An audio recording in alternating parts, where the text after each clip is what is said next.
It shoots 10 rounds. It can't hurt anybody but maybe a rabbit, and they banned that too.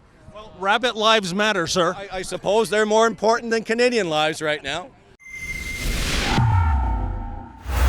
I'm just reading your flag. Come and take it. What do you mean by that, sir? Well, the OIC that the government's put through on May 1st was totally undemocratic. They rammed it through, not through Parliament, but through Cabinet. It was an order in council, wasn't it? That's right, order in council. A bunch of firearms, which are sporting firearms. They're not assault rifles. Assault rifles were banned in 1977-78. These are target rifles that I have, that I'm not prepared to give up for any compensation. What is going on here? Because, yes, it was something like 1,500 firearms are now going to be illegal by 2022. And is this a matter of the Justin Trudeau Liberals living by the saying, never let a good crisis go to waste? And in this case, crises, plural.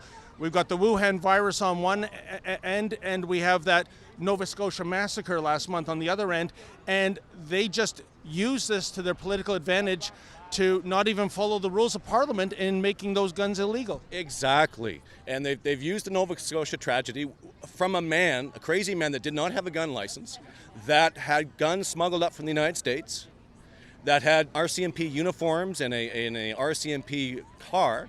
Some crazy man that did something like this, and you're blaming 2.2 million Canadians that own firearms.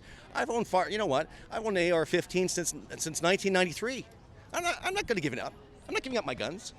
It's all optics. It's all virtual signaling to their group, their base. They've got a coalition government now. Don't anyone ever let you tell you that it's a liberal minority government. It's a liberal majority government with the NDP and the Greens and the Bloc Québécois running the country. And I feel sad. I'm disgraced that the Bloc Québécois are putting input into the entire country and are part of the government.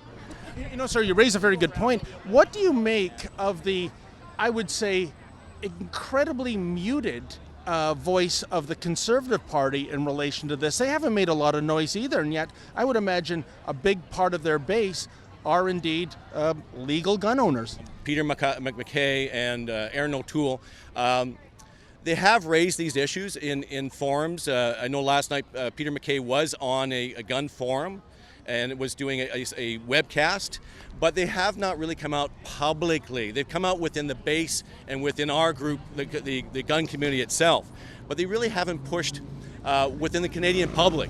Now, when you're talking about the gun ban, it's not just the 9 types of weapons that were banned, or firearms that were banned, and they said 1,500 variants.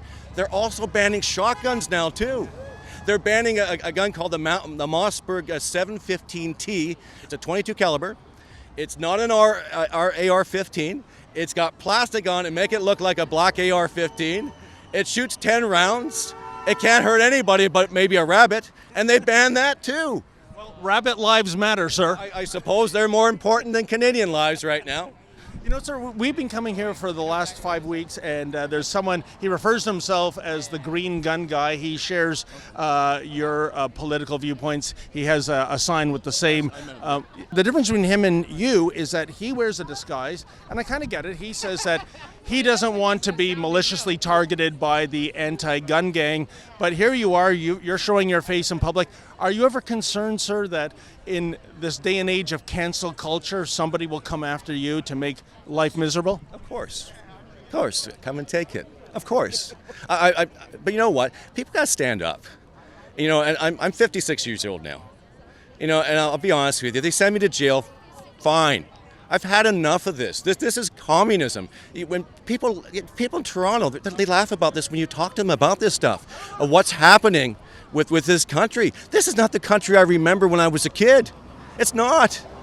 We got people at home now being paid $2,000 a month to stay at home when we could have, I don't know, a third or half the people back at work with safety precautions. I'm not downplaying the virus, all right?